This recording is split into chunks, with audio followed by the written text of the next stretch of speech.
मैं doctor Ashok Kumar Rana, MD medicine. आज आपको डायबिटीज़ और हृदय रोग के बारे में कुछ विशेष तथ्य बताना चाहूँगा। एक तो ये, जैसा कि आपको ज्ञात है कि डायबिटिक्स मरीज़ों में जो हृदय रोग है वो बहुत अधिक मात्रा में होता है, जैसा कि आम पॉपुलेशन से 2 गुना इसका इंसिडेंस है, 2 टाइम्स इंसिडेंस है हार्ट डिजीज़ का। सेकंड विशेषता डायबिटिक्स में हार्ट डिजीज़ की क्या है कि इसमें जो मोर्टेलिटी रेट है, यानी कि मृत्यु दर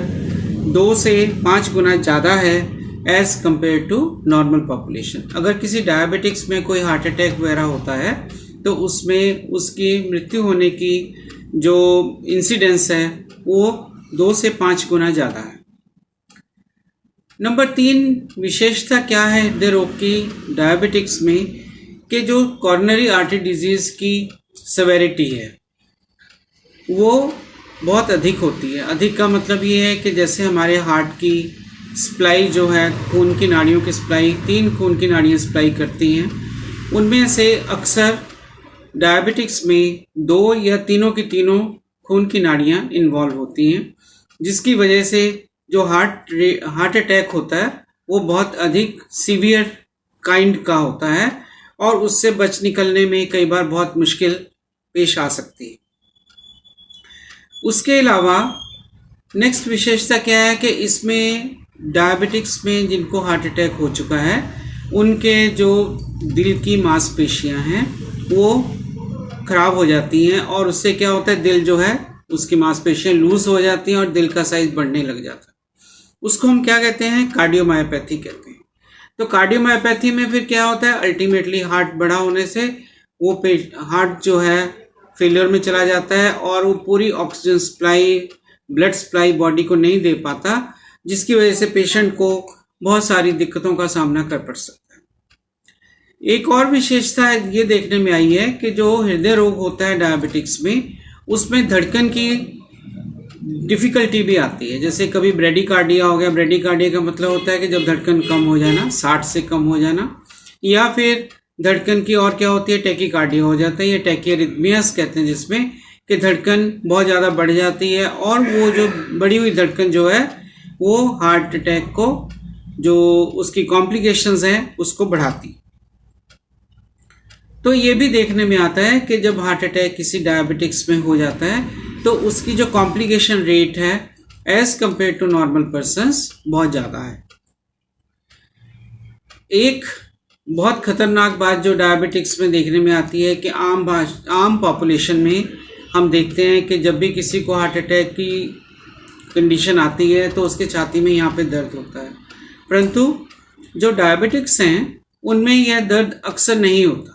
उसका कारण क्या होता है कि डायबिटिक्स में जो ऑटोनॉमिक न्यूरोपैथी हो जाती है, जो नर्व सप्लाई करती हैं हार्ट के ऊपर की झिल्ली को, वो नर्व जो है डैमेज हो जाती हैं बिकॉज ऑफ डायबिटीज़, जिसकी वजह से जो पेन ले जाने की जो उनकी कार्य क्षमता है वो ख़त्म हो जाती है और वो जो छाती में जो दर्द की संवेदन शक्ति है वो ख़त्म होने की वजह से पेशेंट को यहाँ पे दर्द नहीं होता। और जब दर्द नहीं होता तो पेशेंट कहीं जाके इलाज भी नहीं करवाता। और अक्सर देखने में आता है कि जब हम किसी और बीमारी की वजह से उस मरीज़ की ईसीजी करते हैं या किसी और वजह से जब वो आता है हम उसकी ईसीजी करते हैं तो उसमें पता लगता है कि उस पेशेंट को पहले हार्ट अटैक हो चुका है, जो कि वो मरीज़ कहता है कि मेरे को कभी भी कोई दर्द नहीं हुआ, मेरे को कोई तकलीफ नहीं हुई। तो पेनलेस हार्ट अटैक की वजह से ये पेशेंट जो होते हैं अनडायग्नोज्ड रह जाते हैं। और एक नेक्स्ट विशेषता क्या आती है इस हृदय रोग की डायबिटिक्स में कि इनमें सडन कार्डिक डेथ का इंसिडेंस अधिक है as compare to normal population. वो भी इसी वजह से है क्योंकि इसकी जो खून की नाड़ियाँ 2 या तीनों इन्वॉल्व हो जाती हैं हार्ट की जो होती है कोलेस्ट्रॉल जमने की वजह से, तो वो जो है उसका हार्ट अटैक बहुत सीवियर काइंड का होता है। एक और इम्पॉर्टेंट पॉइंट जो आपको समझना चाहिए कि जैसे डायबिटिक्स पेशेंट में हम लोग उनकी एंजियोग्राफी करवाते हैं, एंजियोग्राफी करने के बाद उसके स्टेंट भी डल जाते हैं, परंतु जो रीस्टिनोसिस का जो इंसिडेंस है, यानी कि दोबारा से उसमें ब्लॉक आ जाता है, जो स्टेंट डाला हुआ है, स्टेंट डाली हुई आर्टरी में दोबारा से ब्लॉक आ जाता है, तो वो इंसिडेंस भी नॉर्मल पॉपुलेशन के कंपैरिजन में ज़्यादा है। तो इसलिए जो डायबिटिक्स हैं उनको अपने हार्ट को बहुत संभाल के चलना चाहिए, क्योंकि उसके अगर अटैक होता है तो उसकी बहुत अधिक मात्रा में नुकसान होने की संभावना रहती है डायबिटिक्स में। इसका रीज़न क्या है कि अभी डायबिटिक्स में कॉर्नरी आर्टरी डिजीज़ क्यों ज़्यादा खतरनाक होती है? क्योंकि एक तो ब्लड ग्लूकोज के लेवल बहुत ज़्यादा होने से जो खून की नाड़ियों की धमनियों की जो अंदर की लाइनिंग होती है एंडोथेलियल वॉल, वो ख़राब हो जाती है, कोलेस्ट्रॉल जम जाता है, और तीनों की तीनों आर्टरीज में कोलेस्ट्रॉल जमता है। नंबर 2, डायबिटिक्स में इंसिडेंस जो होता है वसा का, यानी कोलेस्ट्रॉल का लेवल हमेशा हाई ही रहता है, वो भी एक रीज़न है। नंबर 3, जो प्लेटलेट सेल होते हैं खून में जो प्रवाह हो रहे हैं, सर्कुलेशन में चल रहे हैं, वो प्लेटलेट सेल भी डिफेक्टिव होते हैं, जिसकी वजह से जहाँ भी कोलेस्ट्रॉल जमता है वो प्लेटलेट जाके जम जाते हैं और वो कॉर्नरी आर्टरी डिजीज़ होने का एक कारण बनते हैं। इसके अलावा जो डायबिटिक पेशेंट्स उच्च रक्तचाप से पीड़ित हैं, स्मोकिंग भी करते हैं और अल्कोहल का सेवन बहुत अधिक मात्रा में लेते हैं और उनको साथ में मोटापे की तकलीफ भी है, उन मरीजों में हृदय की बीमारी का जो इंसिडेंस और सेवेरिटी अधिक होती है नॉर्मल पॉपुलेशन के कंपैरिजन में। तो इन चीज़ों से बचने के लिए, यानी कि हृदय रोग से बचने के लिए डायबिटिक्स को क्या करना चाहिए कि सबसे इम्पॉर्टेंट पार्ट है कि अपनी शुगर को बहुत अच्छे से कंट्रोल करना चाहिए,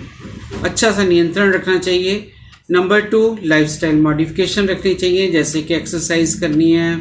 डाइट कंट्रोल करना है, नमक कम खाना है, स्मोकिंग को बंद करना है, अपने मोटापे को कम करना है, अल्कोहल लेते हैं तो अल्कोहल की मात्रा कम करनी है, इन चीज़ों पे ख्याल रखना है। इसके अलावा कोई अगर कोमॉर्बिड कंडीशन है, जैसे कि उच्च रक्तचाप है, उसका भी हमें साथ के साथ इलाज करना है, उसमें नमक कम खाना होता है और दवाई खानी होती है। उसके अलावा अगर कोई पेशेंट को इसके साथ साथ स्मोकिंग करता है, स्मोकिंग हमें बंद करनी है। कोलेस्ट्रॉल लेवल ज़्यादा है तो कोलेस्ट्रॉल लेवल को कम रखना है डाइट से और दवा से। तो ये सब चीज़ों को अगर हम मद्देनज़र रखेंगे तो हमारी जो डायबिटिक पेशेंट्स हैं उनमें हृदय रोग की जो इंसिडेंस है वो कम रहेगा, और अगर होगा तो वो उसकी कॉम्प्लिकेशंस कम रहेंगी। तो इन शब्दों के साथ आज का मैं ये टॉपिक यहीं पे समाप्त करता हूँ। इस टॉपिक में आपको कोई भी चीज़ क्वेरी लगे, कोई भी आपको समझ नहीं आ रहा, तो आप उसमें मेरे कमेंट बॉक्स में जाके मेरे से कंसल्ट कर सकते हैं, मैं आपको उसके बारे में रिप्लाई दूंगा। बाकी आपको जैसे अगर ये वीडियो अच्छी लगती है इसको सब्सक्राइब करें और इसके ऊपर लाइक का बटन दबाएं। धन्यवाद।